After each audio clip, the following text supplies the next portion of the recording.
Nos próximos capítulos de Vale Tudo, o público assistirá a uma das cenas mais intensas e dolorosas da trajetória de Heleninha Reutemann. A artista, marcada por um histórico de recaídas, enfrentará seu momento mais sombrio após um novo colapso emocional. Sozinha, devastada pelo rompimento com Ivan, que terá decidido voltar para Raquel, Heleninha perderá completamente o controle e cairá novamente nas garras do vício. Porém, desta vez, sua dor não afetará apenas a si mesma. Tiago, seu filho, será tragicamente envolvido nesse abismo e acabará em risco de vida. Tudo começa quando Heleninha, já emocionalmente fragilizada, sofre uma nova crise após descobrir que Ivan voltou de vez para os braços de Raquel. Mesmo tentando manter a sobriedade e frequentando sessões com a terapeuta, a filha de Odete Reutemann não resistirá à pressão do abandono. Uma crise de ansiedade será o estopim para que ela volte a beber. A gota d'água será um apagão na cidade. No escuro do apartamento, cercada pelo silêncio e pelo vazio, Heleninha tentará escrever para organizar seus pensamentos. No entanto, tomada pela angústia, ela rasgará cada folha do caderninho num gesto de desespero crescente. Tentará ligar a televisão sem sucesso. Procurará a ajuda da doutora Ana, mas as ligações não completarão. Nem mesmo a mensagem gravada no celular será enviada. Frustrada, ela jogará o aparelho para longe e, nesse impulso de desespero, decidirá fugir. Aproveitando-se do caos do blackout e da distração dos funcionários de Eugênio, Heleninha sairá às escondidas. Nas ruas, irá até um bar, onde comprará uma garrafa de uísque. Horas mais tarde, ela será vista vagando bêbada, desorientada, com as roupas sujas e rasgadas, parecendo uma mendiga. A imagem será devastadora. Enquanto a família mobiliza buscas, preocupados com o sumiço da artista, Heleninha estará completamente entregue ao alcoolismo, sentada no meio-fio de uma rua escura, dividindo um sanduíche com um cachorro abandonado. E é exatamente nesse estado deplorável que Tiago irá encontrá-la, ao voltar de um passeio com amigos. O jovem ficará paralisado ao ver a mãe naquela condição. "Mãe, o que você está fazendo aqui? Não acredito nisso, mãe! Você está bebendo!" Reagirá em choque ao se aproximar da cena degradante. Heleninha tentará esconder a garrafa envergonhada, mas será tarde demais. Tiago a encara com dor e confusão. Porém, surpreendendo a mãe e o público, ele não repreende. Ao contrário, se aproxima ainda mais e faz um pedido estarrecedor. "Me dá um gole, mãe!" Heleninha se assustará. "Não, que é isso?" Tentando impedir o filho de repetir seus passos, ela se desespera. Mas Tiago não ouve. Vai até um bar nas proximidades e, impulsivamente, pede uma garrafa inteira da mesma bebida. "Não, Tiago! Para de besteira, meu filho!" Suplica Heleninha entre soluços e tontura. Mas o jovem já não ouve mais. Enfurecido e confuso, explode. "Qual é o problema? Você gosta tanto de beber. Você coloca tudo em risco só para beber. E você tem bom gosto. Beber deve ser muito bom. Eu quero entender qual é a graça, mãe. Eu vou beber. Eu vou beber muito." Com os olhos marejados e o coração em ruínas, Heleninha assiste ao filho dar o primeiro gole. Um longo trago que parece selar o fim da inocência de Tiago.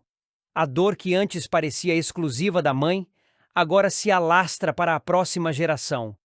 Tiago começa a se embriagar rapidamente. Como Heleninha já fez tantas vezes, ele passa a andar sem rumo pelas ruas, cambaleando, rindo de nervoso, chorando de raiva. A garrafa na mão se torna um símbolo de tudo o que perdeu. A estabilidade, a segurança, a fé na mãe. Mas a noite, que já parecia sombria, ainda reserva o pior. Em uma rua deserta, Tiago será abordado por um grupo de criminosos. Inicialmente, tentará evitar confronto, mas seu estado de embriaguez o tornará vulnerável. Os marginais perceberão isso imediatamente. Com violência, o cercarão e o agredirão brutalmente, exigindo a carteira e o celular. Sem forças para reagir, Tiago será espancado e jogado no chão. Eles só recuarão quando uma viatura da polícia se aproximar. O jovem será encontrado machucado, sangrando, com o rosto inchado e desorientado. A notícia do assalto chegará rapidamente aos ouvidos de Eugênio e da família Reutemann, provocando uma nova onda de desespero. Eugênio ficará revoltado ao saber que a irresponsabilidade de Heleninha acabou colocando o neto em risco. Já Heleninha, ao receber a notícia do hospital, entrará em colapso. Num momento de rara lucidez, ela gritará consigo mesma, tomada pela culpa. Eu destruí tudo.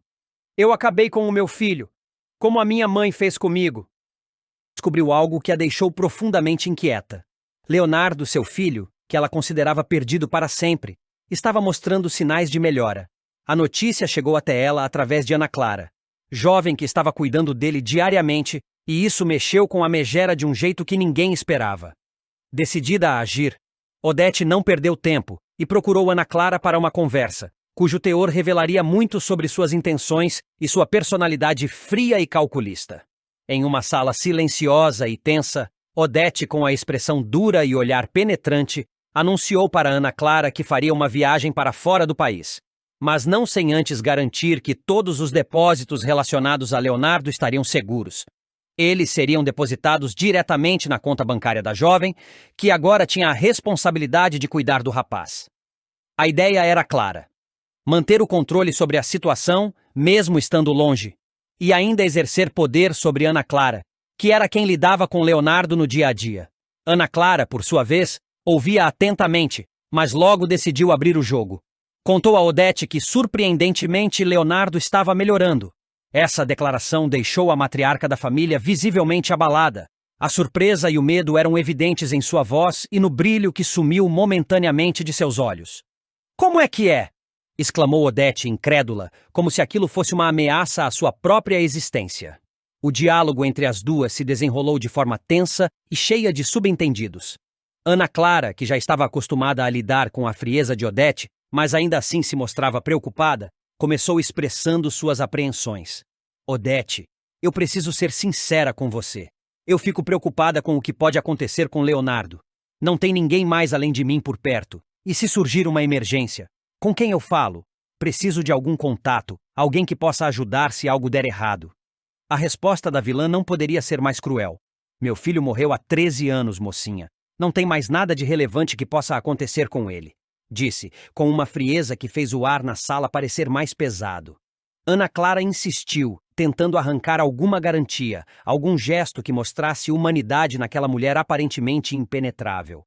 Mas, Odete, eu preciso ter um contato de emergência. Se algo acontecer com o Leozinho, eu não sei o que fazer. Odete respondeu quase como se estivesse dispensando o assunto. Vou pensar nisso. Ana Clara, sem desistir, tentou trazer um pouco de luz para aquele cenário sombrio. Disse que, mesmo sem formação adequada, estava fazendo o possível para ajudar Leonardo a melhorar. Faço alguns exercícios com ele, um pouco de fisioterapia, tento manter uma alimentação melhor, hidratação. A minha avó já estava bem velhinha e pequena. Agora que eu estou aqui direto, o Leozinho está melhorando. Essas palavras fizeram Odete ficar pasma. Ela não conseguia acreditar no que estava ouvindo. Como é que é? Ele está o quê? Repetiu, claramente chocada, e tentando digerir a informação. Eu não entendi. Como assim ele está melhorando? Insistiu. Ana Clara explicou, tentando conter a empolgação, mas deixando transparecer uma esperança que ela não tinha coragem de negar. Eu não tenho muito o que fazer durante o dia, então cuido dele. Sei que ele perdeu massa encefálica, que ninguém sabe como ele ainda está vivo. Não tem como ele ficar totalmente bom. Melhorar para ficar bem mesmo é difícil, mas ele está melhorando. Um pouco. Odete, mais preocupada do que deixava transparecer, ressaltou uma observação que ela mesma tinha notado e não conseguia explicar. Pois é, mas isso não está fazendo bem para ele. Bem que eu notei que ele estava agitado, fazendo barulhos estranhos. Ana Clara, firme na sua dedicação, tentou tranquilizá-la. Leonardo nunca vai conseguir falar, Odete, mas eu acredito que ele pode ter uma vida melhor. Ele pode sentir menos dor, menos sofrimento e até demonstrar algum reconhecimento. A conversa começou a ficar insustentável para Odete, que claramente não queria se aprofundar no assunto. Com uma expressão de impaciência, ela se levantou, sinalizando o fim do papo. Chega disso, disse, caminhando lentamente em direção à porta. Antes de sair, Tentou evitar olhar para o quarto onde Leonardo estava, mas foi impossível. Por um instante, seu olhar se desviou para dentro da casa, onde o filho repousava. A visão a fez hesitar por um segundo, como se algum sentimento contraditório, talvez de culpa ou medo, tentasse emergir. Mas ela rapidamente reprimiu essa fraqueza, virou-se e saiu, deixando Ana Clara sozinha com seus pensamentos e a difícil responsabilidade que agora carregava. Ana Clara, por outro lado, é o fio de esperança na vida do rapaz. Mesmo sem conhecimentos técnicos ou formação na área, ela demonstra uma dedicação genuína e um amor quase maternal. É ela quem vê os pequenos avanços, quem tenta garantir um mínimo de dignidade para Leonardo. Betty Reutemann, sempre atenta aos mínimos detalhes ao seu redor, começa a demonstrar um interesse peculiar por César, o modelo charmoso e ambicioso que circula pelos bastidores da TCA. Durante uma conversa informal com Marco Aurélio, ela deixa escapar sua curiosidade. Quem é exatamente esse rapaz, César? Vejo potencial nele. E alguma coisa me intriga. Enquanto isso, Heleninha, ainda lidando com a sobriedade e tentando manter os pés no chão, compartilha com Celina uma impressão estranha. Aquele homem, o tal do Olavo. Eu juro que já vi aquele rosto antes. Só não consigo lembrar onde. Celina escuta com atenção, intrigada, mas muda de assunto ao ser surpreendida por uma notícia preocupante. A empresa que fornecia a comida das aeronaves da TCA acaba de declarar falência. Vendo ali uma oportunidade, Celina rapidamente sugere a Raquel e Poliana que a Paladar, a empresa de refeições criada por Raquel, entre em cena e assuma o posto. As duas gostam da ideia e começam a agir. Enquanto isso, em outro canto da cidade, Daniela aconselha o amigo André. Cuidado com essa história de se envolver com a Aldeide. Essa mulher tem um jeito perigoso. André ouve, mas parece dividido entre o charme da mulher e a prudência da amiga. Antes de continuar, já deixe nos comentários de onde você está assistindo esse vídeo e se inscreva no nosso canal, assim você ficará por dentro de tudo o que irá acontecer em Vale Tudo. Já Lucimar se vê às voltas com as investidas de Vasco, que quer reatar o relacionamento. Ela, com o coração ainda balançado, promete pensar com carinho.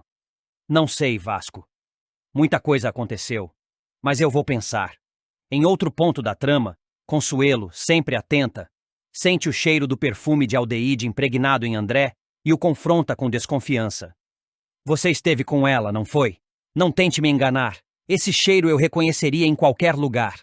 André tenta despistar, mas a desconfiança está plantada. Maria de Fátima, por sua vez, leva um susto ao conversar com Heleninha e descobrir que a empresa de segurança identificou um dos homens que participou do roubo do quadro. Fátima tenta disfarçar, mas o nervosismo é visível em seu rosto. Ela percebe que o cerco está se fechando.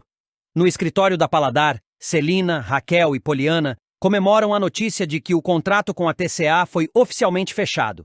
A empresa delas agora será responsável pelas refeições nos voos, um passo enorme para o crescimento do negócio.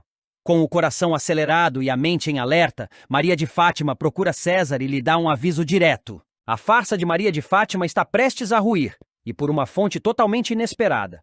Nos próximos capítulos de Vale Tudo, Afonso finalmente descobrirá o caso da ex-namorada com César, e quem trará à tona toda a verdade será Sardinha, movido por um misto de indignação e desejo de justiça.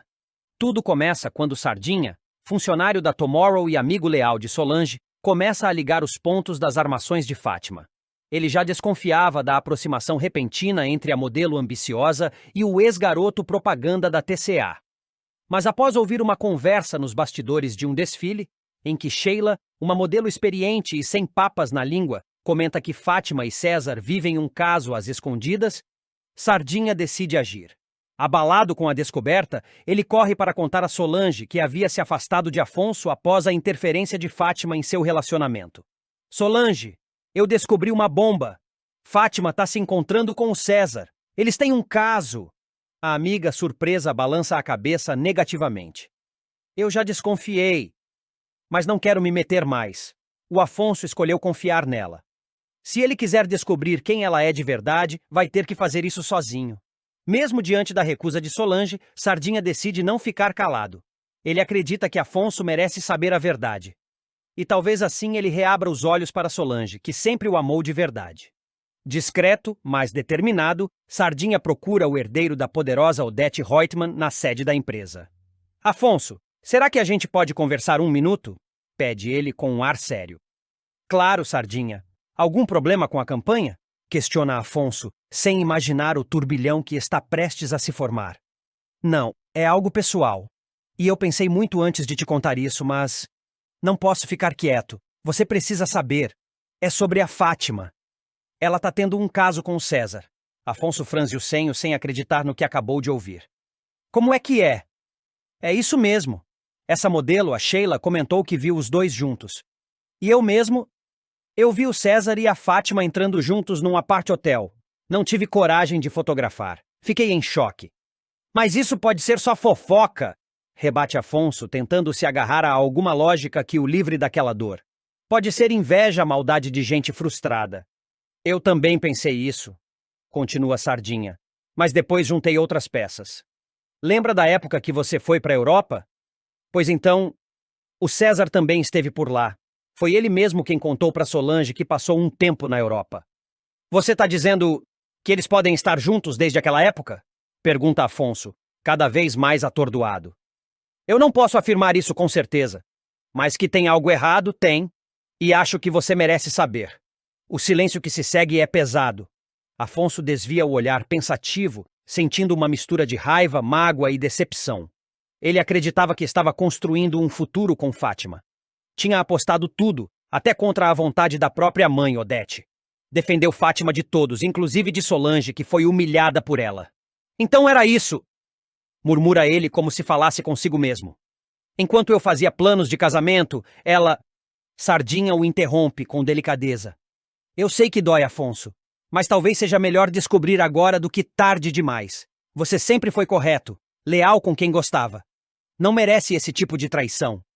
Afonso respira fundo, tentando conter a raiva. Obrigado, Sardinha. De verdade, você me abriu os olhos. Agora sou eu quem vai descobrir até onde vai essa farsa. Enquanto isso, em outro ponto da cidade, Maria de Fátima segue com sua máscara intacta, acreditando que tem tudo sob controle. Mas o cerco está se fechando. A revelação de Sardinha será o estopim para a derrocada da vilã e a chance de redenção para Solange, que jamais deixou de amar Afonso. Na trama, os próximos episódios prometem emoções intensas. O confronto inevitável entre Afonso e Fátima, o embate entre César e o herdeiro da TCA, e a possibilidade de um recomeço ao lado de quem sempre esteve por perto, mesmo quando ele escolheu não ver. A verdade, como sempre, virá à tona, e com ela, a queda dos que construíram seus castelos sobre a mentira. Nos próximos capítulos de Vale Tudo, Odete Roitman sempre teve o controle de tudo, da TCA, da alta sociedade carioca, dos destinos de quem cruzava seu caminho. Mas agora, pela primeira vez em muito tempo, ela se vê encurralada. Tudo começa quando Fátima, com seu cinismo habitual e aquele brilho ambicioso nos olhos, invade a cobertura luxuosa da ex-sogra e solta uma bomba. Eu e o César já fomos amantes. Odete, incrédula, encara a jovem com desprezo, mas por dentro é tomada por um turbilhão. Fátima observa cada reação da ricaça, satisfeita por atingir seu alvo. Mas Odete, orgulhosa, se recusa a demonstrar abalo diante da provocação. Com um olhar frio diz: Você sempre foi baixa, Maria de Fátima, mas hoje se superou. Baixa? Retruca a moça com um sorriso debochado. Não fui eu quem começou a dormir com o namorado da outra. César, que até então se mantinha em silêncio, observa as duas trocarem farpas. Sabe que está prestes a ser o centro da discussão. Fátima se aproxima dele, tocando seu rosto com provocação. Fala pra ela, César. Conta como era quente entre a gente. Odete interrompe com a voz firme e amarga. Já chega! Eu não vou tolerar esse teatro barato na minha casa. Mas o estrago já estava feito. Depois que Fátima sai triunfante, deixando para trás o caos, Odete não consegue mais pensar em outra coisa. A imagem de César e Fátima juntos a persegue como um fantasma, e um temor começa a crescer dentro dela. E se o filho que Fátima espera for de César? Antes de continuar, já deixe nos comentários de onde você está assistindo esse vídeo e se inscreva no nosso canal, assim você ficará por dentro de tudo que irá acontecer. Vale tudo. Na noite seguinte, Odete pede que César vá até sua casa. Quando ele chega, a encontra com um copo de uísque na mão, tensa, mas tentando manter a compostura. Sem rodeios, ela o encara e dispara. Esse filho que a Fátima está esperando é seu? César respira fundo, tentando manter o charme que sempre usou como escudo. Caminha até o bar, serve-se de um drink e responde com ironia. Você acha mesmo que aquela garota só teve um homem na vida? Responde César. Sem jogos. É seu? Ele hesita. O olhar dela é cortante, exigente. Pela primeira vez, César parece desconfortável. Tenta desviar o olhar, mas Odete insiste. Você está me escondendo alguma coisa. E eu não sou mulher de ser enganada. César suspira. Leva o copo aos lábios e então, com um meio sorriso, diz. Talvez sim. Essa frase, dita com um ar cínico e provocador, cai como uma bomba no peito de Odete. Ela se levanta, caminha de um lado para o outro, visivelmente abalada. O rosto que sempre expressou frieza agora revela decepção. Você não podia ter mentido para mim esse tempo todo, César, diz com a voz embargada. Eu não menti, rebate ele. Só não te contei. Isso é um capítulo antigo. Não tem nada a ver com o que a gente tem agora. Nada a ver? Retruca ela em fúria. Você sabe o quanto odeio mentiras. Você foi capaz de se deitar comigo enquanto escondia um passado com aquela garota. E agora talvez tenha um filho com ela. César tenta se aproximar, mas ela recua. Por dentro, Odete trava uma guerra entre o orgulho ferido e o sentimento que, contra todas as expectativas, começou a nutrir por aquele homem. Pela primeira vez ela se vê vulnerável, confusa, dividida.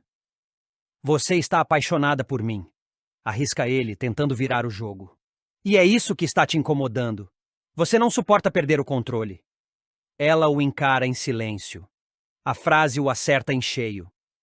De fato, Odete sempre dominou tudo. Mas agora, o controle escapa por entre seus dedos. E ela não sabe lidar com isso. Para piorar, César tem razão. Há algo mais forte do que ela gostaria de admitir. Nos dias seguintes, Odete mergulha em seus próprios dilemas. Analisa minuciosamente cada passo de César, vasculha o passado de Fátima, procura pistas, datas, cruzamentos de histórias. Mas nada concreto aparece, e a dúvida corrói. Em paralelo, Fátima, cínica e determinada, começa a se aproveitar da situação. Usa o suposto pai da criança como moeda de manipulação. Em uma visita à TCA, ela provoca. E aí, Odete? Já comprou o enxoval do seu netinho? Odete, sem perder a postura, responde com frieza. Quando tiver certeza de quem é o pai, me avise. Eu gosto de investir apenas no que é meu. Fátima sorri, sabendo que acertou mais uma vez. De alguma forma, conseguiu mexer com a mulher mais poderosa do país. E isso, para ela, é uma vitória pessoal. César, por sua vez, percebe que seu jogo está por um fio. Tenta se aproximar de Odete, reacender a confiança entre eles, mostrar-se leal. Leva flores, jantares, declarações calculadas.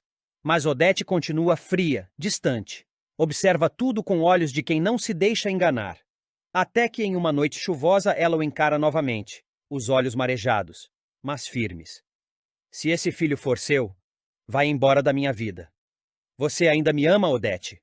Eu não sei mais, e talvez nunca tenha amado. Mas o que eu sei é que não suporto ser enganada. Eu não quero te perder. Então prove. Faça um teste. Me mostre a verdade. César hesita. Pela primeira vez, seu charme já não é suficiente. Odete exige mais. Exige provas, comprometimento, verdade. E pela primeira vez, talvez ele esteja prestes a ser desmascarado de vez. Com isso, a relação entre os dois entra em um impasse. Enquanto Odete tenta descobrir a verdade por trás da gravidez de Fátima, César se vê encurralado, dividido entre os segredos do passado e a sobrevivência ao lado da mulher que pode arruiná-lo, ou salvá-lo. E Fátima continua assistindo tudo de camarote com aquele sorriso cínico, pronta para dar o próximo golpe. Afinal, em Vale Tudo, só uma coisa é certa. Ninguém é completamente inocente, e a verdade pode ser a arma mais perigosa. A partir da enigmática resposta de César, o mundo de Odete Roitman começa a desmoronar por dentro, ainda que ela mantenha a fachada imponente diante de todos. A dúvida sobre a paternidade do filho de Fátima vira uma ferida que ela tenta esconder, mas que cresce a cada minuto. Você me envolveu num jogo sujo, César, dispara Odete, fitando o amante com olhos que oscilam entre mágoa e fúria.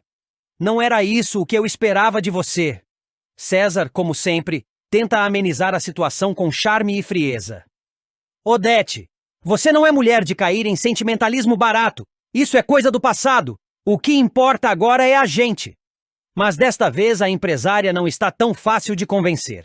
Sozinha em sua cobertura mais tarde, ela analisa todos os passos de Fátima desde o início da gravidez. A aproximação repentina da jovem com a alta sociedade, o afastamento estratégico de Afonso e, principalmente, o interesse suspeito em manter César por perto. Tudo começa a se encaixar de forma perturbadora. Determinada a descobrir a verdade, Odete contrata um detetive particular para investigar os passos de Fátima nos últimos meses. Ela quer provas, quer certezas. Porque, se for confirmada a desconfiança que a atormenta, nada impedirá que ela destrua tanto Fátima quanto César. Enquanto isso, Fátima começa a sentir o peso do confronto. Ao notar que Odete anda mais fria e silenciosa, ela pressente que algo mudou. Resolve procurar César para tirar satisfações. Você contou para ela, não contou? Pressiona Fátima, encarando o amante. Ela já desconfiava, Fátima. Você que se entregou quando apareceu com aquele teatrinho dramático. Rebate ele, impaciente. Você é um canalha. Me prometeu proteção, me fez acreditar que estava do meu lado. E eu tô, mas você precisa parar de agir por impulso. A Odete é uma bomba relógio. E agora, graças a você, tá prestes a explodir. Fátima, nervosa, ameaça ir à imprensa e revelar tudo. César, assustado com a possibilidade, tenta controlar a situação. Você vai destruir a sua própria vida se fizer isso. E não pense que a Odete vai perdoar. A jovem hesita. A tensão cresce. Do outro lado, Odete continua impassível por fora, mas fervendo por dentro. Quando finalmente recebe o relatório do detetive, seu rosto se contrai ao ler o que já temia. Fátima e César estiveram juntos por meses, inclusive no período em que a gravidez começou. Com os olhos fixos no papel, ela murmura. Então é verdade. Mas ao invés de confrontar os dois imediatamente, ela traça um plano. Odete Reutemann não perde com gritos, ela destrói com silêncio, e seu silêncio será ensurdecedor. Maria de Fátima. Separada de Afonso e disposta a tudo para se reerguer, ela acaba descobrindo um dos maiores segredos de Odete Reutemann. Algo que ninguém jamais imaginaria. E tudo começa por causa de uma combinação perigosa de orgulho ferido, ambição desmedida e sede de vingança. Fátima já vinha desconfiando do envolvimento entre Odete e César. Desde que foi deixada por Afonso após ser desmascarada como traidora, ela observava, de longe, os movimentos da poderosa empresária da TCA. Quando começa a notar encontros frequentes e olhares trocados entre Odete e seu ex-amante, Fátima logo entende que há algo mais entre os dois. E é aí que surge a ideia: usar essa possível relação para se beneficiar. Com sua habitual astúcia, ela procura Odete, se faz de vítima e tenta negociar paz em troca de uma boa quantia em dinheiro. A proposta é direta. Ela ficaria em silêncio sobre o que sabe se Odete concordasse em pagar. Mas, para sua surpresa, a reação de Odete é brutal. A empresária não só recusa o acordo, como a humilha sem piedade. Com seu tom cortante e palavras frias, Odete desmonta Fátima, expondo sua condição de mulher desprezada, pobre e sem credibilidade. A filha de Raquel sai da sala ferida no orgulho, tomada por uma raiva surda que logo se transforma em sede de vingança. Aquilo não ficaria barato. Determinada a derrubar Odete, Fátima decide se aliar a Mário Sérgio, um rapaz ambicioso que sempre teve uma queda por situações arriscadas. Juntos, eles iniciam uma campanha clandestina para vigiar a rotina da empresária. Em uma dessas investidas, Mário Sérgio liga para Fátima. Odete acabou de sair de casa, está alterada, parecia irritada. Pegou o carro e foi em direção à estrada. Fátima não pensa duas vezes. Chama um táxi, orienta o motorista a manter distância segura e segue o carro da empresária até um local remoto, numa região afastada, cercada de árvores e trilhas de terra. Do banco de trás, Fátima observa o carro de Odete parar diante de um casebre simples, com aparência humilde, escondido entre árvores e arbustos. A empresária desce do veículo com passos firmes e bate na porta. Uma mulher abre. Fátima, de longe, tenta memorizar cada detalhe. Depois de alguns minutos, Odete sai do casebre visivelmente abalada. Fátima espera a empresária ir embora para só então se aproximar. Seu instinto diz que ali há algo valioso, algo que pode virar sua sorte. Antes de continuar, já deixe nos comentários qual é o seu personagem favorito da novela até agora e também se inscreva no nosso canal, assim você ficará por dentro tudo que irá acontecer em Vale Tudo. Ela bate a porta com um sorriso forçado. A mulher que atende é Ana Clara, de aparência simples, mas desconfiada. Fátima, rápida no improviso, inventa uma história sobre sua família estar interessada em comprar terrenos naquela área. Diz que estava de passagem e ficou curiosa com a região. Como desculpa para entrar, pede para usar o banheiro. Ana Clara hesita, mas, diante do jeito convincente da moça, cede. Pode entrar, mas é rapidinho, tá? Fátima atravessa a sala modesta, observando tudo com atenção. E então, quando está prestes a seguir até o pequeno corredor que leva ao banheiro, ela paralisa. Em uma cadeira de rodas, parcialmente encoberto por uma divisória, está um homem. Um rosto abatido, mas inconfundível. Cabelos escuros, olhar intenso, expressão de alguém que já sofreu demais. Fátima o encara sem piscar. Seu coração acelera. Ela conhece aquele rosto. Lembra-se claramente de uma fotografia que viu na casa de Celina, tia de Afonso. É ele, Leonardo Reutemann, o filho que Odete jurou estar morto, vivo, bem ali, diante dela. Fátima engole em seco. Seu mundo gira. O que aquilo significava? Como Odete foi capaz de enganar toda a sociedade carioca, sua própria família, e esconder o filho vivo? E mais. Por quê? Leonardo a encara confuso. Você é amiga da Ana Clara? Pergunta com a voz fraca. Fátima, pega de surpresa e improvisa. Sim, quer dizer não exatamente. Vim ver uns terrenos por aqui e pedi para usar o banheiro, mas você é Leonardo, não é? Ana Clara aparece, visivelmente nervosa. Moça, é melhor você ir embora. A senhora Odete não gosta de visitas aqui. Mas Fátima não se move. Ela apenas sussurra. Ele está vivo. O filho dela está vivo. Ana Clara insiste, já mais ríspida. Vai embora agora ou eu chamo alguém. Fátima sai, mas leva com ela a informação mais poderosa que poderia encontrar. Agora, tem em mãos uma bomba que pode explodir o império de Odete Reutemann. Caminha de volta ao táxi com as pernas trêmulas, o coração acelerado e um sorriso discreto nos lábios. Pela primeira vez em muito tempo, ela sente que pode retomar o controle. No dia seguinte, Fátima encontra Mário Sérgio e conta tudo. Leonardo está vivo. Eu vi com meus próprios olhos. Está em uma cadeira de rodas, numa casa escondida no meio do nada. A Odete vai lá para cuidar dele. Ela escondeu o filho do mundo inteiro. Por quê? O que ela está tentando esconder? Mário Sérgio arregala os olhos. Isso pode ser o maior escândalo do ano. Você tem noção da bomba que está segurando? Fátima sorri. Eu tenho. E agora vou usar essa bomba para virar esse jogo a meu favor. Ela começa a elaborar um plano. Sabe que não pode simplesmente contar a verdade. Ninguém acreditaria nela, ainda mais depois de tantas armações. Precisa de provas. Precisa registrar o local, conversar novamente com Leonardo, entender o que aconteceu. Qual é a verdade por trás daquele segredo? Por que Odete trancafiou o próprio filho? Fingiu sua morte e o escondeu por tantos anos. Na sequência dos próximos capítulos, Fátima tentará se aproximar novamente de Ana Clara, desta vez com mais cautela. Investigará o passado de Leonardo, buscará pistas na mansão Reutemann, vasculhará documentos. Aos poucos, ela começará a montar um quebra-cabeça cheio de dor, traições e vergonha familiar. A verdade ameaça vir à tona e pode destruir a reputação de Odete de forma irreversível. Mas a vilã, como sempre, não entregará seus segredos facilmente. Ao descobrir que Fátima esteve no casebre, ela move seus peões, tenta afastar Ana Clara, transfere Leonardo para outro local e manda um recado à moça atrevida. Não ouse brincar com fogo, Maria de Fátima. Você pode se queimar de verdade. Mas Fátima não recua. Ao contrário, sente que chegou a sua hora de virar o jogo. E dessa vez, não apenas por ambição. Ela quer justiça, quer expor Odete. Quer provar que a mulher mais temida da alta sociedade carioca também tem esqueleto no armário, e um deles está vivo, trancado e esquecido, à margem do mundo. O confronto entre as duas promete ser épico. Uma batalha entre duas mulheres perigosas, manipuladoras, determinadas.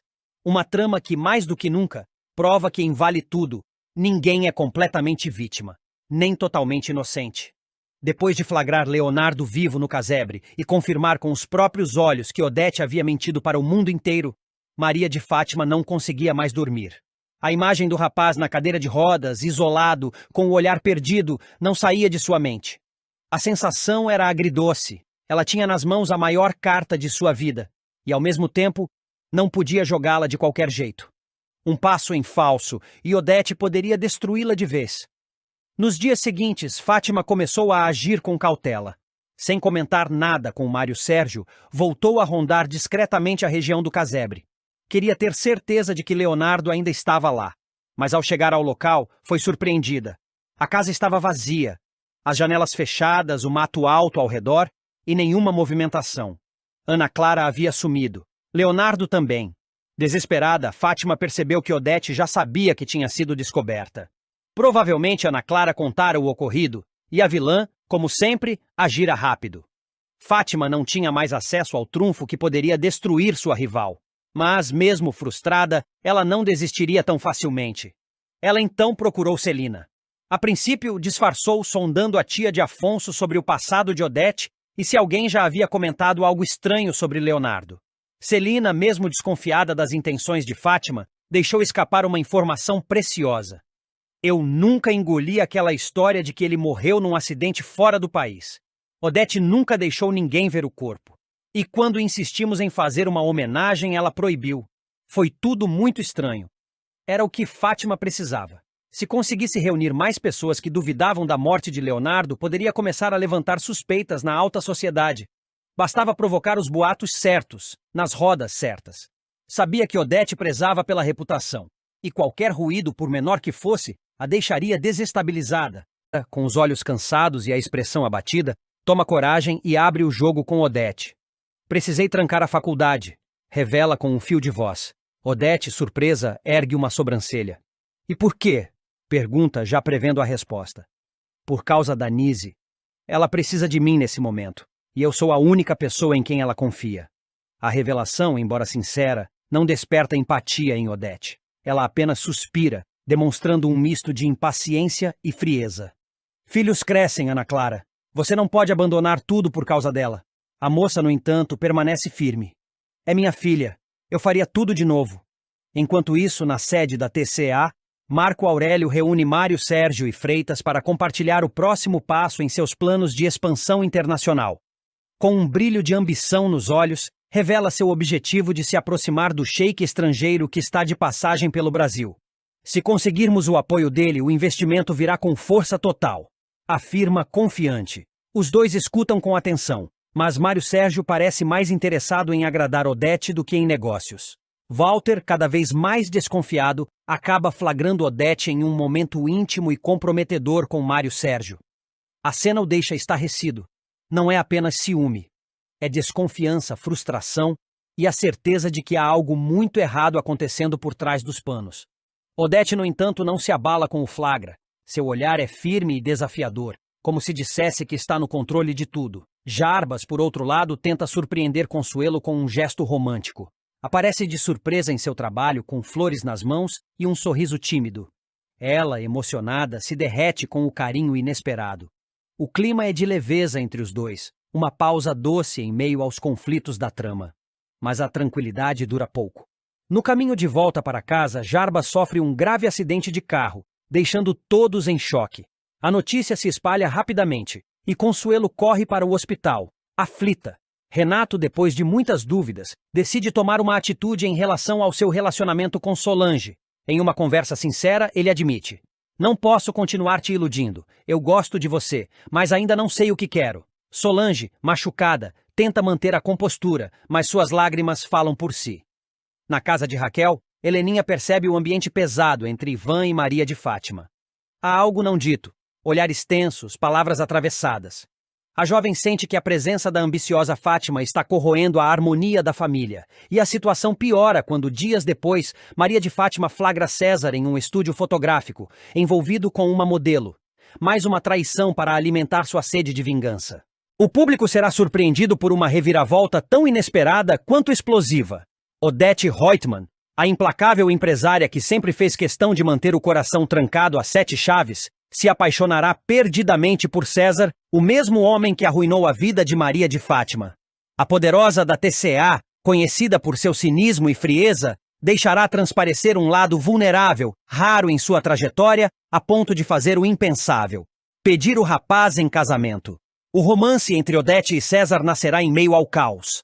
Maria de Fátima, no fundo do poço após sua última armação fracassada, será flagrada na cama com César por Afonso, que não hesitará em pôr fim definitivo ao casamento. A revelação virá acompanhada de uma descoberta ainda mais dolorosa. O filho que Fátima espera não é de Afonso, mas sim do próprio amante.